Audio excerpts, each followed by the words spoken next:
Merci d'être là. Je m'appelle Frédéric Gana, je suis responsable de la société familiale Navoti qui fait de la recherche sur le vivant et nous développons des outils de bien-être et de développement humain. On va parler aujourd'hui de la mise à la terre et de ses bienfaits. Et on va démarrer par une première lecture du contexte électromagnétique dans lequel l'être humain baigne. Puisqu'en fait, il est important de comprendre que si on parle de reconnexion à la Terre, il y a bien eu une déconnexion. Et on va traiter de la réalité électromagnétique, bioélectrique de la planète et de l'homme. Alors, nous avons pour habitude de parler d'hygiène électromagnétique ou énergétique, dans le sens où l'hygiène, en réalité, c'est le véritable mot pour la santé.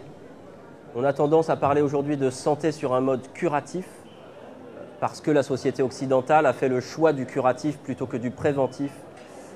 Mais l'hygiène, historiquement, dans l'Antiquité, c'était la déesse de la prévention, et donc de la véritable santé préservée, en réalité. Donc nous, on préfère parler d'hygiène, parce qu'en réalité, c'est un chemin de santé.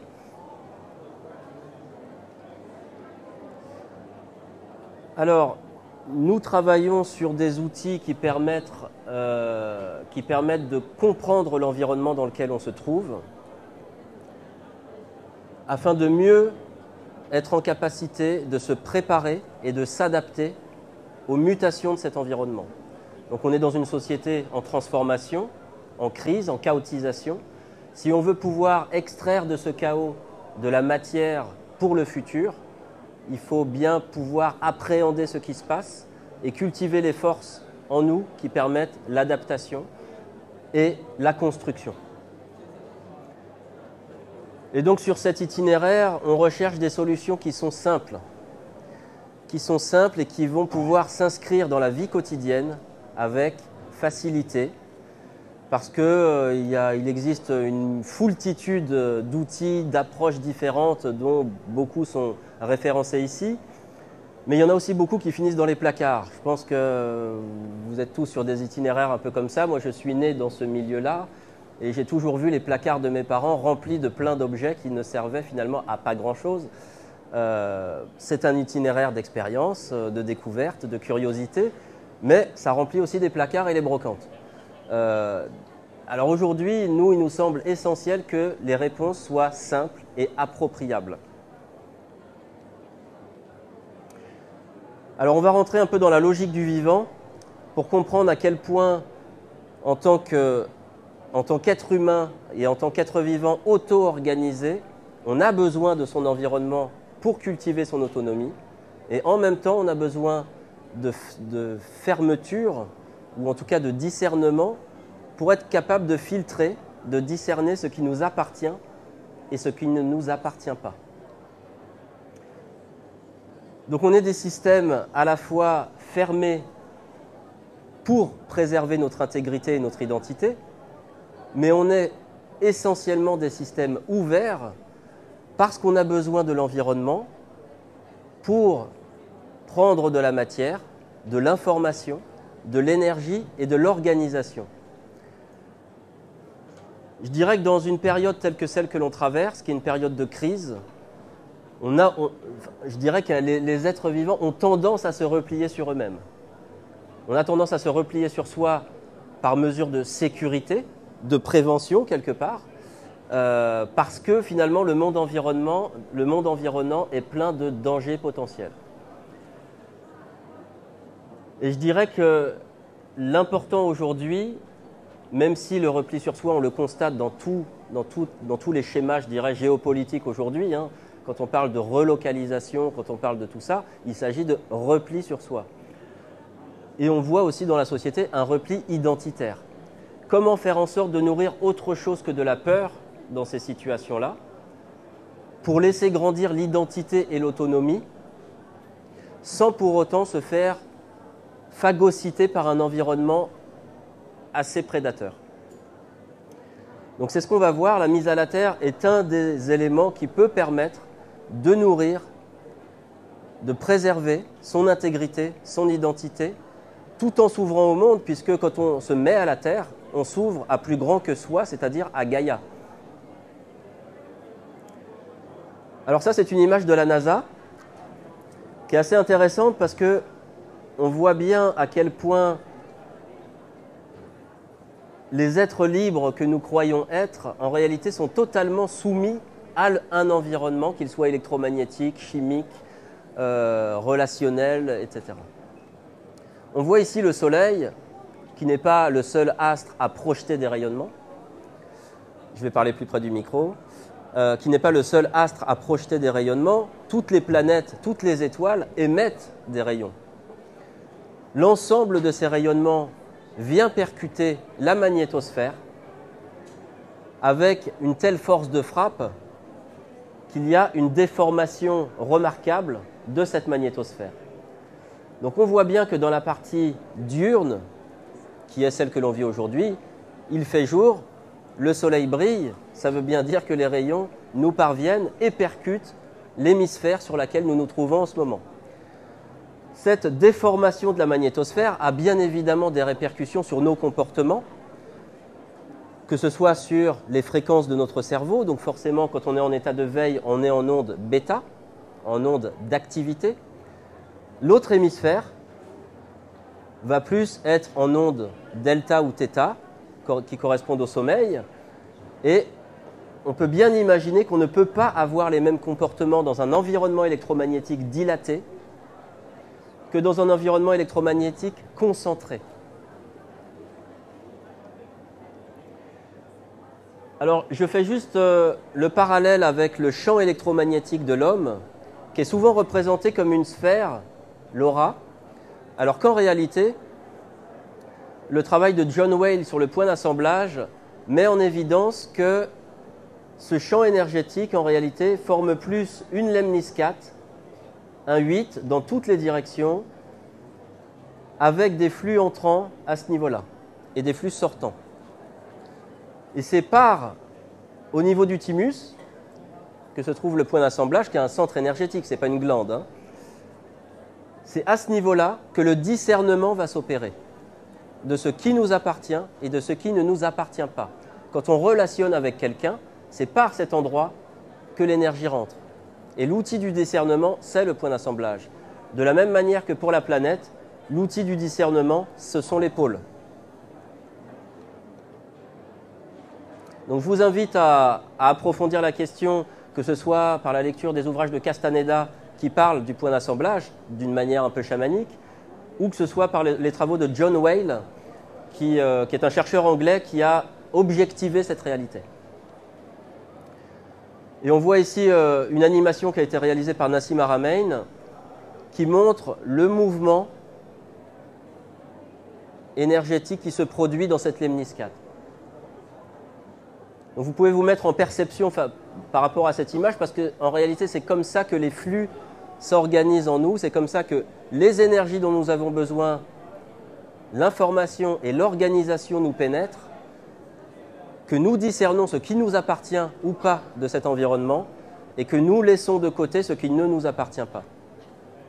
Si cet outil de discernement faillit ou est déséquilibré, on n'est plus capable de faire un discernement qui correspond à notre identité, et c'est là que les déséquilibres s'installent, de toute nature. Alors, la planète.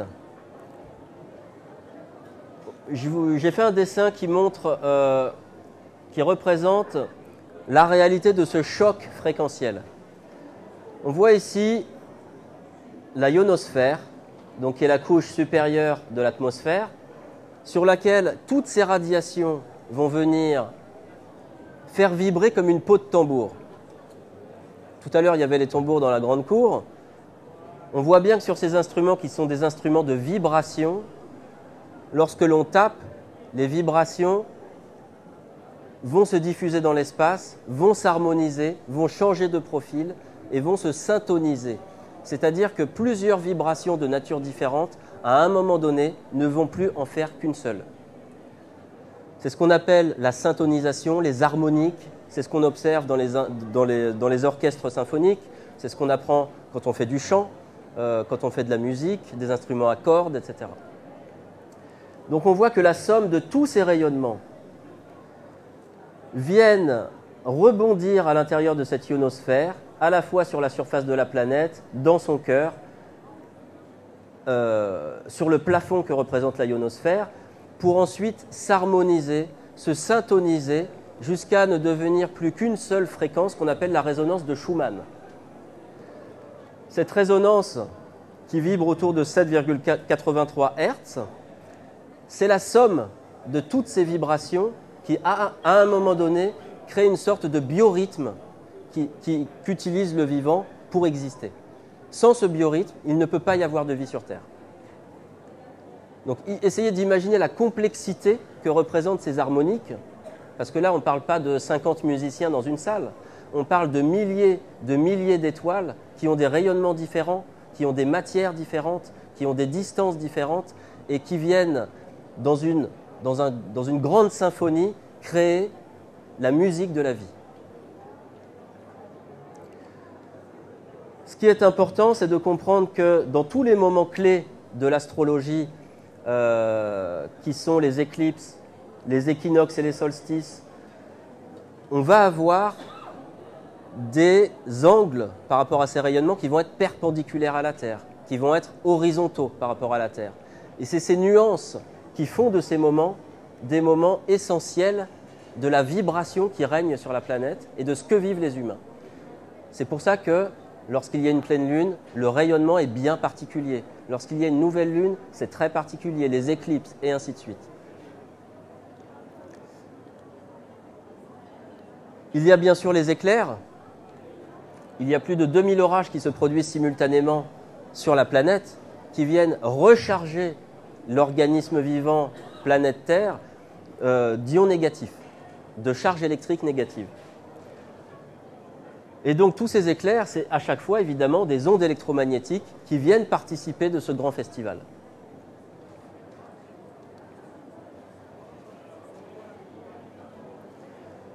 Ce qui est important également, c'est la dimension des ondes de torsion qui nous viennent du cœur de la galaxie, qui sont des ondes spiralées et qui tournent dans un certain sens, un sens qui est favorable au vivant. Toute la technologie que nous avons mise en œuvre, électronique, informatique, radiofréquence, etc., sont des ondes qui génèrent un champ de torsion antagoniste à celui du vivant.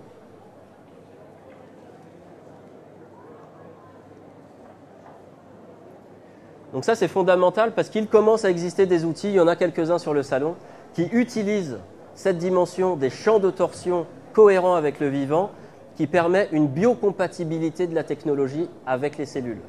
S'il n'y a pas cette biocompatibilité, la plupart des appareils qui fonctionnent avec de l'électricité, de l'électronique, vont générer des ondes de torsion antagonistes au vivant et va demander à l'organisme de lutter pour rétablir un sens de torsion cohérent. Alors je dirais que par rapport à la mise à la Terre, il y a deux révolutions importantes qu'il faut considérer, qui s'additionnent dans la problématique. Il y a à la fois la génération, le développement des polymères, donc des matières synthétiques isolantes, qui vont des semelles de chaussures que vous avez tous et qui, pour à 99% des cas, sont isolantes, qui vont des moquettes synthétiques, du lino et de tous les matériaux qui viennent nous isoler de la dimension bioélectrique de la Terre. Se surajoute à cela un autre phénomène qui est l'amplification plus que massive, je dirais exponentielle depuis une cinquantaine d'années ou une centaine d'années, des rayonnements électromagnétiques artificiels. C'est-à-dire que dans le même temps où on se désolidarise électriquement de la surface de la planète, de la dimension électrique du vivant, on est soumis à une perturbation électromagnétique antagoniste à la vie, puisque les champs de torsion sont antagonistes au vivant.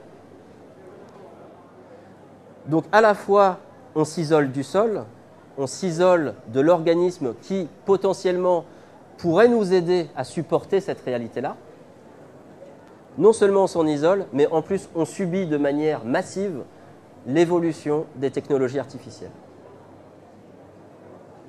Alors nous, on a une image qui nous paraît appropriée pour déterminer, illustrer cette réalité-là, c'est le capital solaire. Pour nous, il existe un capital électromagnétique. De la même manière qu'il y a 30 ans, certains scientifiques ont dit « Attention, notre capital solaire est limité, ne vous exposez pas trop au soleil, ne restez pas sur la plage pendant 8 heures, ne laissez pas vos enfants sans protection sur la plage, etc. » Aujourd'hui, ça nous paraît une évidence. Vous demandez à un adolescent de 14 ans, c'est intégré cette réalité-là. Il aura fallu quelques décennies, mais aujourd'hui, c'est intégré dans la culture. Vous verrez plus jamais sur les plages aujourd'hui, ou alors de manière vraiment infinitésimale, vous ne verrez plus jamais un enfant à moitié nu à 14 heures en plein soleil sur la plage. Le capital électromagnétique, c'est un peu la même chose. C'est un capital qui, au long de la vie, va s'éroder. Les ondes, c'est inodore, incolore, sans saveur. Et ce capital, lorsqu'il se fait grignoter, c'est comme le capital soleil, on ne le sait pas. C'est quand on atteint un point de rupture, la goutte d'eau qui fait déborder le vase, qu'on commence à comprendre qu'on avait un capital. Avant. Après, on rentre dans la pathologie. Mais c'est trop tard. Le capital est grillé. Donc la problématique, c'est que ça, c'est acquis. Les photons, c'est visible. Vous mettez une casquette, vous êtes à l'ombre, vous êtes protégé. Les ondes, comment est-ce que vous vous mettez à l'ombre? Comment on fait avec les ondes pour se mettre à l'ombre, pour se mettre à l'abri? Ça traverse les murs, c'est invisible, ça ne fait pas d'ombre. Aujourd'hui, les gens qui ont envie d'aller dans des cabines solaires pour se faire un petit teint, pour se préparer le bronzage avant l'été, ils le font en toute connaissance de cause. Ils prennent les risques dans leur liberté. Mais la cabine électromagnétique, est-ce qu'on a le choix d'y rentrer ou d'y sortir? La cabine, c'est la planète aujourd'hui. La cabine, c'est la planète, et il y a la 4G qui arrive, et il y a le WiMAX, et il y a ceci, et il y a cela, et il y a le Wi-Fi, et il y a le DECT, et ainsi de suite.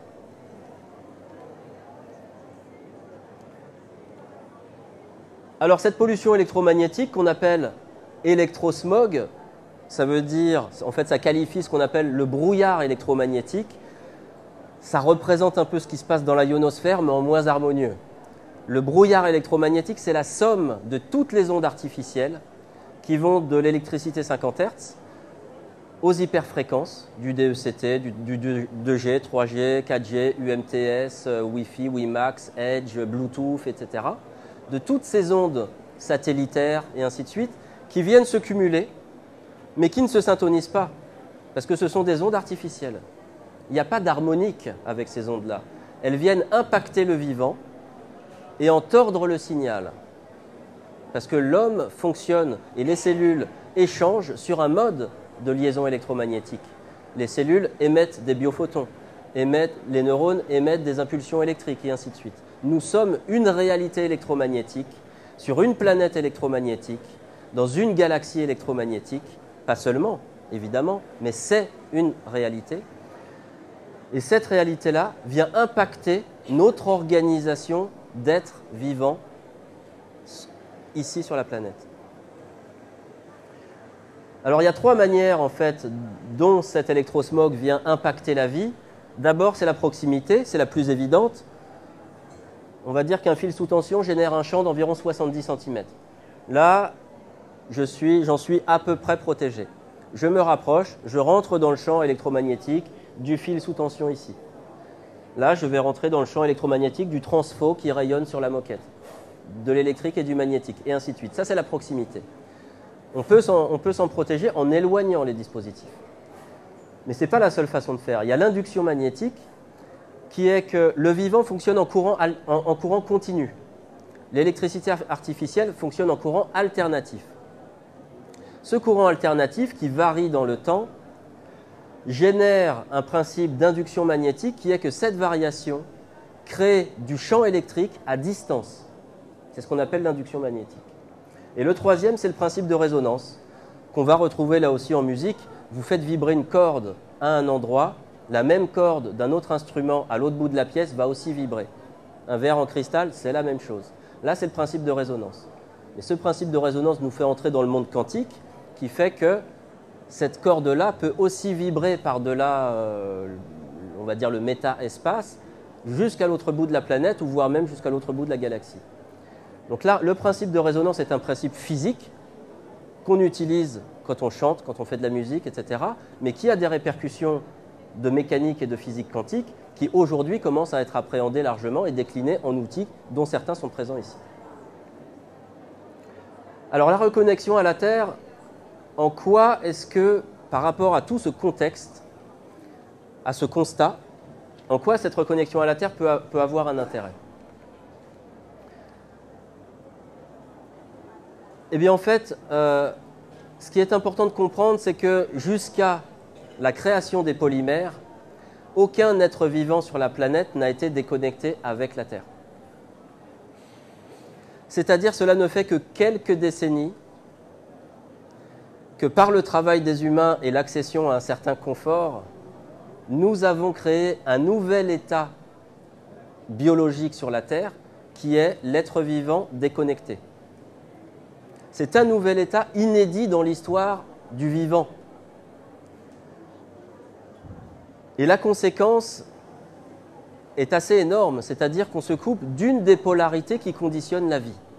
C'est-à-dire qu'il y a un axe ciel-terre, et cet axe-là, on l'a rompu au niveau des pieds. Alors que la surface de la Terre elle-même, qui est rechargée en polarité négative électrique, électromagnétique, est une nourriture illimitée pour tous les êtres vivants. Si vous regardez bien, dans la vie sauvage, l'inflammation n'existe pas. Les maladies auto-immunes n'existent pas. Les maladies dégénératives n'existent pas. La vie sauvage meurt de prédation, d'infection, de faim, mais ne meurt pas de dégénérescence. Depuis 60 ans, on invente des nouvelles pathologies qui sont liées à notre déconnexion avec la Terre. Observez les animaux domestiques qui vivent dans des maisons modernes, dans des immeubles. Ils se retrouvent à avoir les mêmes pathologies que les humains, parce qu'ils sont déconnectés d'avec la Terre. Vous avez déjà vu dans la vie sauvage des animaux boiteux qui ne sont pas blessés, juste boiteux parce qu'ils dégénèrent. Donc là, cette réalité-là, elle est importante, c'est qu'elle impacte le vivant, nous évidemment d'abord, mais on le fait subir aussi à nos animaux sans le savoir. Le principe est tout bête, cette couche d'énergie négative électrique, donc positive pour le vivant, lorsqu'on a des chaussures isolantes, qu'on est hors sol, eh bien, on en est dépourvu. Lorsqu'on se reconnecte avec la Terre, ça veut dire marcher pieds nus dans le jardin. Il y a plein de gens qui continuent à le faire. Il y a plein de personnes âgées qui viennent nous voir à chaque fois qu'on a un stand et qui nous disent « mais ça, je le fais depuis que je suis toute petite ». Mais parce qu'eux, ils ont encore ces réflexes-là. Moi, qui suis né en HLM en banlieue parisienne, ce réflexe-là, il a fallu que je me batte pour le réacquérir. Et aujourd'hui, il y a plein de gens qui n'y pensent même plus. Donc la réalité, c'est qu'à partir du moment où vous êtes reconnecté à la Terre, vous rebénéficiez de cette charge électronégative, mais ça va bien plus loin que ça. C'est que tous les êtres qui sont connectés en même temps à cette réalité bioélectrique ne font plus qu'un. Ils ne font plus qu'un parce que la Terre, en tant que potentiel électrique, est un continuum. Les océans sont à 0 volt. La Terre est à 0 volt. Il n'y a que dans les déserts et dans les parties où il y a très peu d'humidité, où le potentiel électrique peut varier. Mais c'est un continuum. À ce moment-là, notre partie naturelle, c'est-à-dire les éléments chimiques qui nous composent, le véhicule que l'on a emprunté, ne fait plus qu'un avec tous les autres qui sont sur la planète. Pourquoi est-ce qu'on vous dit souvent « allez enlacer un arbre dans les stages, des trucs comme ça ?» Mais parce que l'arbre, il est porteur de cette charge.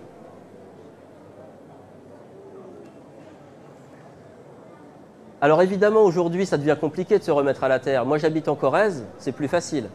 Ce qui manque en Corrèze, c'est les humains, c'est pas les brins d'herbe. En ville, c'est plus compliqué. Si vous allez dans les parcs, marcher pieds nus la nuit, À mon avis, vous allez vite finir au poste. Donc aujourd'hui, la difficulté, c'est dans un environnement qui n'a absolument pas considéré cette réalité-là, et qui ne peut même pas le comprendre. Je dirais même les électriciens aujourd'hui, vous leur dites ça, ils vous prennent pour fou. La prise de terre, pour eux, déjà, c'est, dans le meilleur des cas, ça sert à quelque chose. Dans le pire des cas, c'est secondaire et ils vont souvent mal le faire. Alors que la prise de terre, avec des outils appropriés, vous permet, si vous vous reliez à la fiche de terre de votre circuit électrique ici, vous pouvez dormir à la terre chez vous. Au rez-de-chaussée, mais aussi au 30e étage. Alors le principe est simple, on voit ici que vous êtes pieds nus dehors, il y a un contact, il y a un transfert d'électrons. Vous êtes avec des chaussures aux pieds, il n'y a pas de flux d'électrons, vous êtes isolé du sol. Et c'est là que les processus inflammatoires commencent. Ici, la personne dort sur un matelas de mise à la terre, elle est connectée à la prise de terre du circuit électrique, elle bénéficie de la charge électronégative du sol. Mais plus que ça, elle bénéficie de la relation avec l'organisme vivant planète Terre. Ce n'est pas qu'un transfert électrique. Alors les outils qui existent, il va y avoir des draps comme ça, avec des fils d'argent conducteurs, qui vous permettent, lorsque vous êtes allongé dessus, et qu'ils sont connectés bien sûr à une prise de terre fonctionnelle, de vous relier à la Terre et de dormir à 0 volt.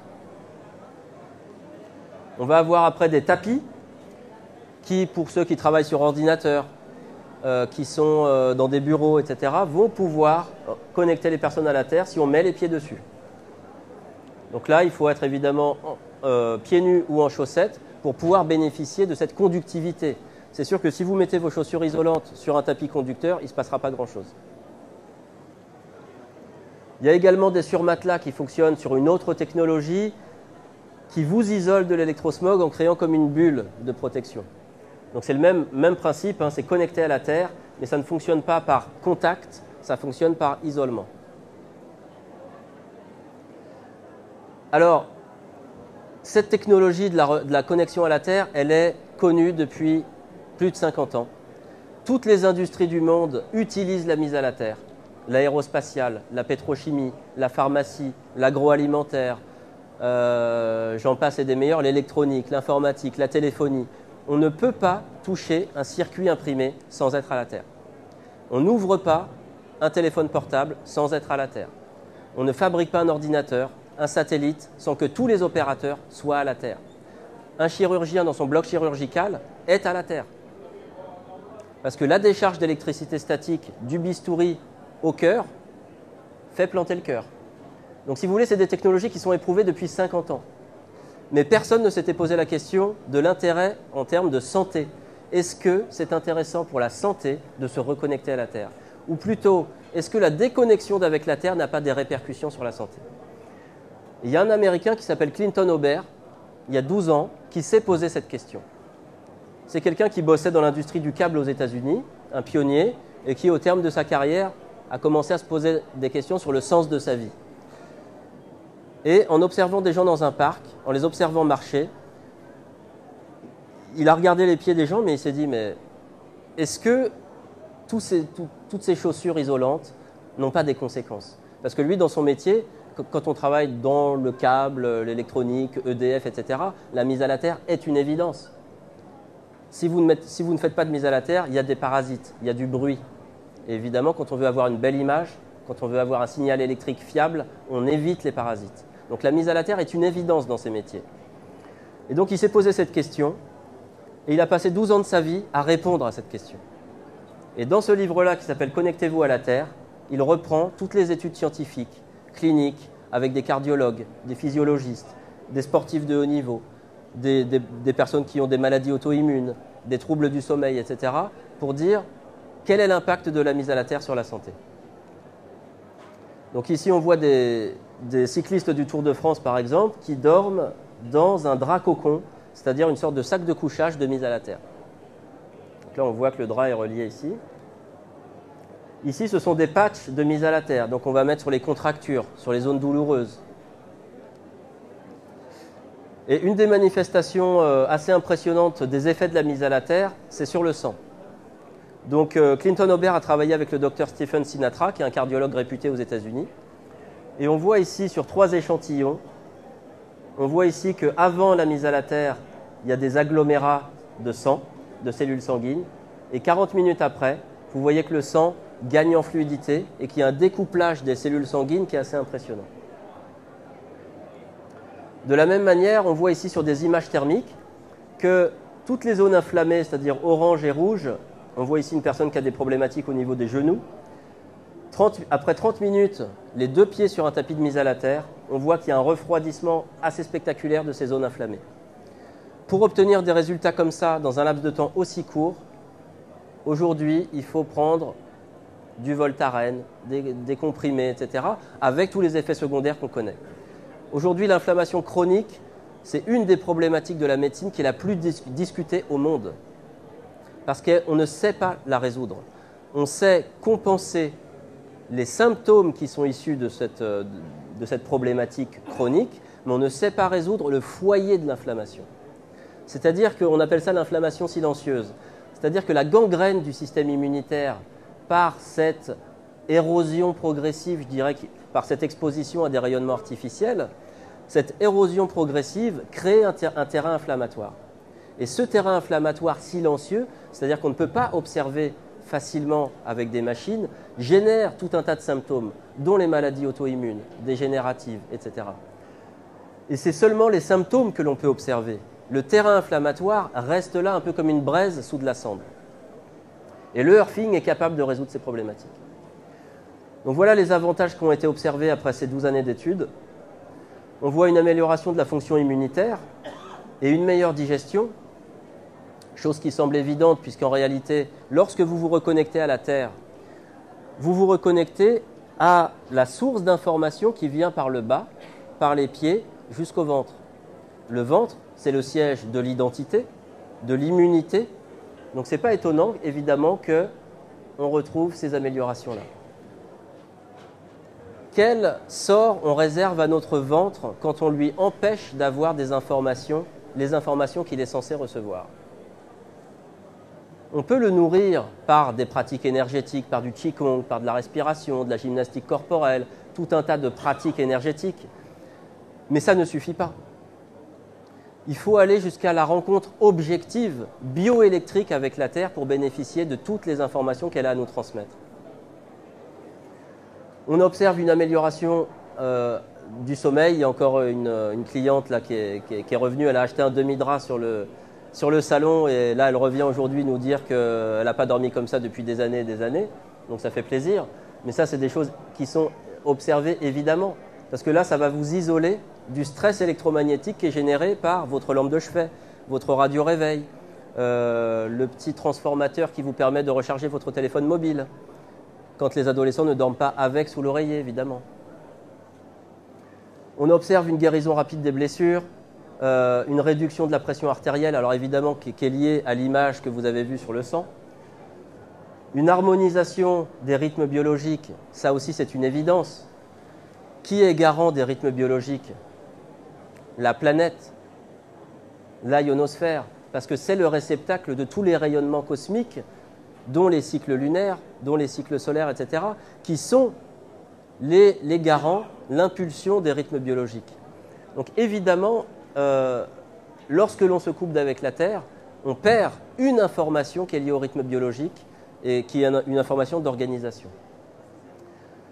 On a des bons retours aussi d'hôtesses de l'air, par exemple, qui subissent le jet lag. Et ça, sur le jet lag, c'est impressionnant. Vous vous mettez à la Terre, vous vous resynchronisez avec l'endroit où vous êtes, quoi. Donc voilà ce livre que je vous invite à venir feuilleter ou à découvrir sur le stand.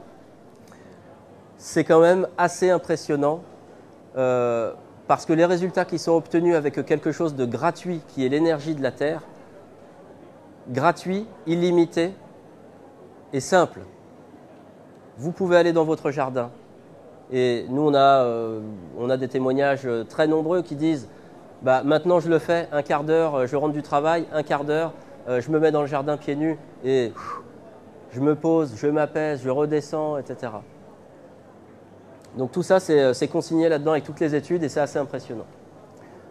Voilà, donc je vais terminer là-dessus. On va pouvoir sans doute prendre quelques questions. Oui, tout à fait.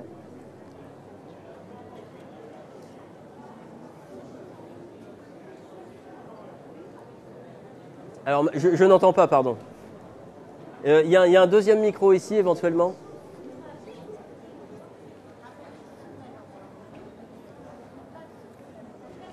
Oui, alors, effectivement,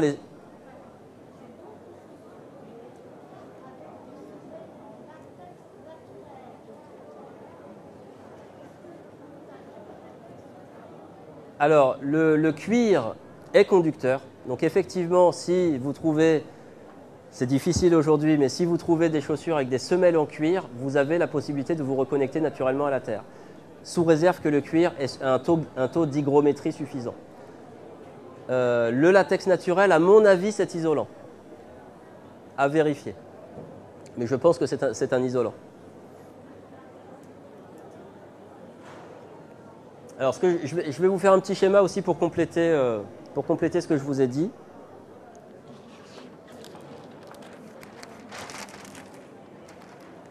Et pour aller un petit peu au-delà, je dirais, de la dimension physiologique, bioélectrique.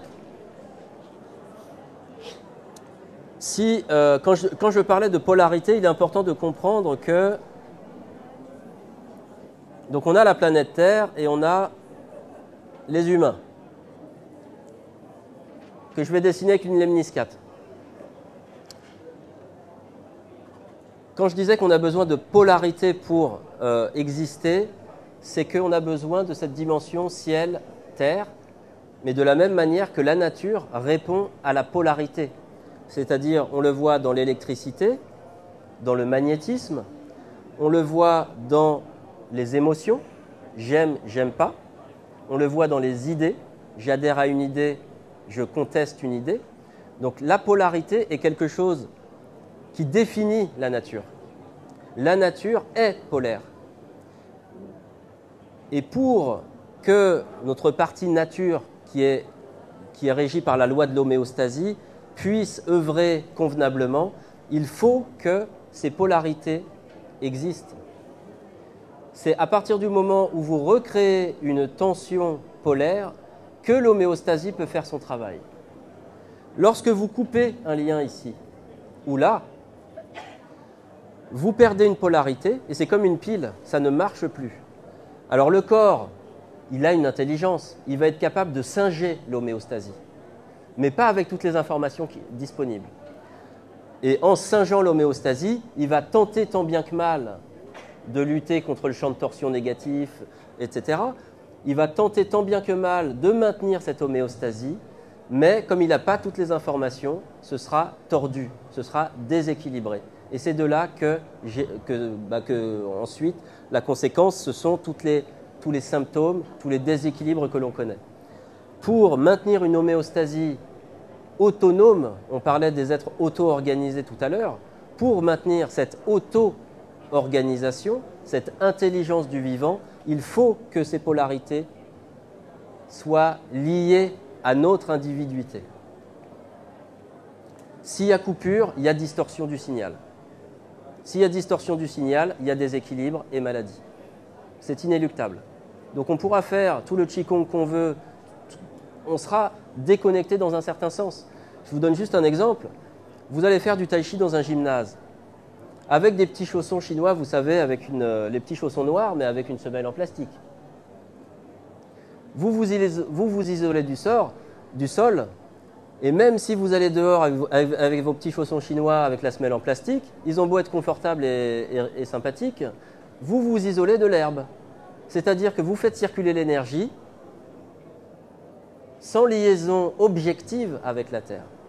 Alors évidemment, dans un parc, c'est plus agréable, il y a de l'oxygène, etc. Mais ce n'est pas des ions négatifs. Ce n'est pas une relation objective et bioélectrique avec la Terre. Je vous donne juste un autre exemple. On a fait le jardin des thérapies au mois de mai. Il y a un maître Qigong qui est venu sur le stand. Et comme on a mis un banc test où on peut tester sa tension corporelle sur le stand, il disait « Oh, moi, je me connecte à la Terre sans problème, je fais 3 respirations et c'est réglé. » On connaissait un peu le résultat avant, mais on lui a dit, bah, essayez. Il a essayé, il a fait ses 3 respirations, il était toujours à 5 volts. Donc il était un peu vexé, sa compagne rigolait. Bon, on a été sympa, on a pari. Mais la réalité, c'est ça. Il faut bien distinguer la réalité énergétique, spirituelle et la réalité bioélectrique, physique, électromagnétique. Ce sont des réalités qui doivent se vivre simultanément. On doit respecter la forme suffisamment pour la remettre dans un contexte polaire qui soit cohérent, pour que cette forme ait la ressource, l'organisation et l'information adaptée à son équilibre et à son homéostasie. Donc ça, c'est fondamental parce qu'on a tendance, et on a eu tendance, je dirais, dans les dernières années, à négliger la forme dans les processus de développement personnel, en se disant finalement, je développe la conscience et puis elle va tout gérer. Non, la conscience ne gère pas tout. La conscience, elle imprègne un véhicule, et si ce véhicule n'est pas respecté, eh ben, la conscience, elle ne pourra s'exprimer qu'à travers un filtre sale, à travers une vitre sale, à travers du bruit. Est-ce que la résonance de Schumann qui change actuellement joue sur l'état de santé des êtres humains? Non, en fait, je dirais que la résonance de Schumann, elle a quelque part un peu toujours évolué. L'évolution de cette résonance, c'est aussi l'évolution du contexte planétaire spirituel, entre guillemets. Si, justement, l'importance, si on a envie d'être au diapason de cette réalité-là, il ne s'agit pas d'artificialiser et de maintenir artificiellement une résonance à 7,83. Il s'agit de se syntoniser avec l'évolution de la résonance de Schumann. Il faut être dans le flux de l'évolution. Il ne s'agit pas d'essayer de reproduire des schémas artificiels. On voit ici, il y a beaucoup de technologies aujourd'hui avec de champs magnétiques pulsés, etc., qui tentent de reproduire l'onde de Schumann en impulsant des champs magnétiques pulsés, qui sont des technologies intéressantes, mais artificielles. Lorsqu'on se met en relation avec la Terre, on est dans une relation naturelle avec elle. C'est-à-dire qu'on accepte de se mettre à son écoute. On accepte de lui rendre la partie de nous qui lui appartient. Parce que quand on se relie à la Terre, notre corporéité, elle fait un continuum avec tous les êtres vivants qui sont connectés à la Terre. Ça veut dire qu'il y a une perte, il y a un sentiment de perte de pouvoir derrière tout ça. Le mental qui a l'habitude de tout gérer, y compris le ventre, au détriment de notre santé. Le mental qui a l'habitude de tout gérer, y compris ce qui ne lui appartient pas, lorsqu'on se met à la Terre et que notre corporéité est réappropriée par la nature, puisqu'elle lui appartient, eh ben, il peut y avoir un peu de friction. C'est pour ça que parfois, certaines personnes très mentales nous disent « Ah, j'ai mal dormi, je me sentais un peu comme ça. » Et oui, ça résiste. Parce qu'on aimerait bien pouvoir continuer à tout gérer nous-mêmes. Mais est-ce qu'il vaut mieux gérer mal avec un mental tordu, ou est-ce qu'il vaut mieux rendre à la nature ce qui lui appartient pour être dans le flux de l'évolution avec ce qui lui appartient et qu'on ne connaît pas? Où va la planète? Pourquoi l'onde de Schumann évolue, etc. Est-ce qu'on est capable de se mettre en syntonie avec cette réalité-là? Est-ce qu'on fait suffisamment confiance à la Terre qui nous porte pour se syntoniser avec ces rythmes? Est-ce que le projet A modifie l'électromagnétisme de la Terre? Oui. Oui. Mais tout influe sur les humains. Mais tout influe sur les humains, y compris vos pensées négatives, vos émotions négatives. Je veux dire, la pollution, elle ne vient pas que de HAARP. On est nos propres pollueurs et on est les premiers pollueurs individuellement. Donc, c'est pour ça que c'est important aussi de rendre à la nature ce qui lui appartient, parce qu'elle, elle sait gérer sa nature. Elle sait faire. Elle sait quel est son projet. Nous, on ne sait pas quel est son projet et on ne sait pas quel est le projet de notre corporéité. Mais par contre, on a envie de le dominer parce que c'est pratique. Donc le premier pollueur, c'est nous. Quand on résiste à ça, c'est nous les premiers pollueurs. Est-ce qu'on est capable de cet acte de confiance, de cet acte de foi, je dirais? Donc ça, c'est par-delà la réalité, le confort du earthing, c'est-à-dire de la mise à la terre, qui a un confort électromagnétique, c'est-à-dire qu'on va décharger son stress électronique. Et par-delà tout ça, il y a toute cette réalité-là. C'est-à-dire que le simple fait de se mettre sur un tapis, c'est de se mettre pieds nus dans son jardin. Vous vous mettez pieds nus dans votre jardin, vous entrez en résonance avec chaque être vivant sur la planète. Pas les chiens qui sont dans les HLM, hein, mais avec la nature au sens propre. Mais ça veut dire avec les autres êtres humains, y compris ceux avec lesquels vous cultivez des antipathies. Mais là, vous rentrez en syntonie avec eux sur un mode naturel, pas psychique, pas émotionnel. Et là, des choses peuvent se résoudre. Par-delà notre bonne volonté, notre mental invasif, etc.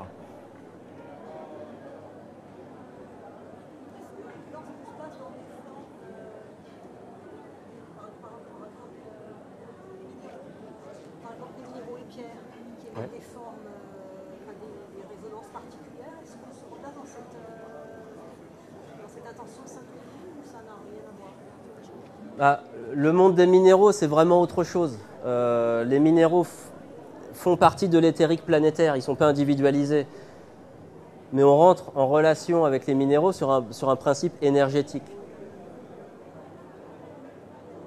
Il n'y a pas d'échange d'ions, etc.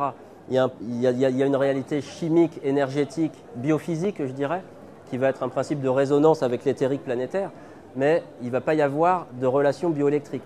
Vous rentrez en relation avec une pierre, vous rentrez en relation avec ce qu'elle représente et avec les êtres qui la portent, qui l'habitent.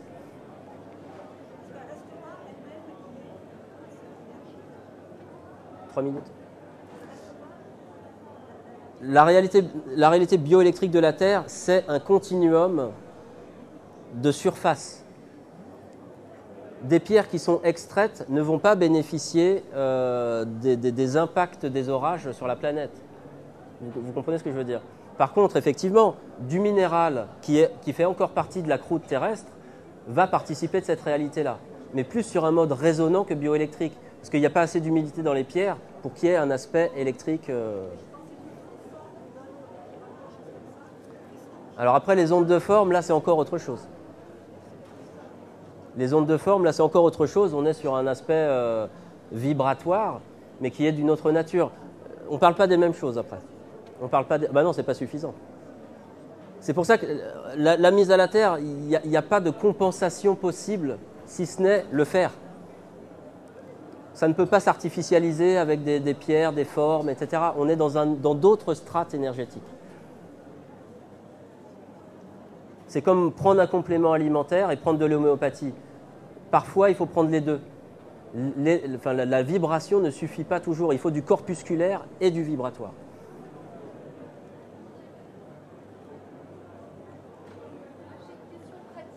Alors, dernière question, puisqu'on doit arrêter. En hiver, quand il fait très froid, est-ce qu'on peut mettre des chaussettes en laine pour être dans son jardin? On peut être pieds nus avec ses chaussettes dans son jardin. Alors,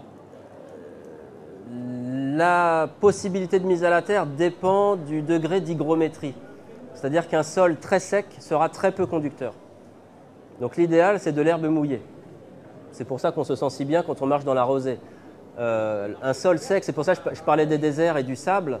Un sol très sec ne sera pas conducteur. Donc en fait, l'hygrométrie est importante. Même si vous avez des grosses couches de vêtements mais qui sont humides, vous serez conducteur. Si vous avez une couche de vêtements très fine mais très sèche, vous ne serez pas conducteur. Il faut, en général, l'humidité corporelle suffit, mais dans ce cas-là, vous pouvez perdre un petit peu de conductivité. Ah, la mer, c'est le bonheur. La plage mouillée, c'est le top. Dans la neige, la mer, etc. Là évidemment, c'est la mise à la terre ultime, je dirais. Voilà, je vous remercie beaucoup de votre écoute.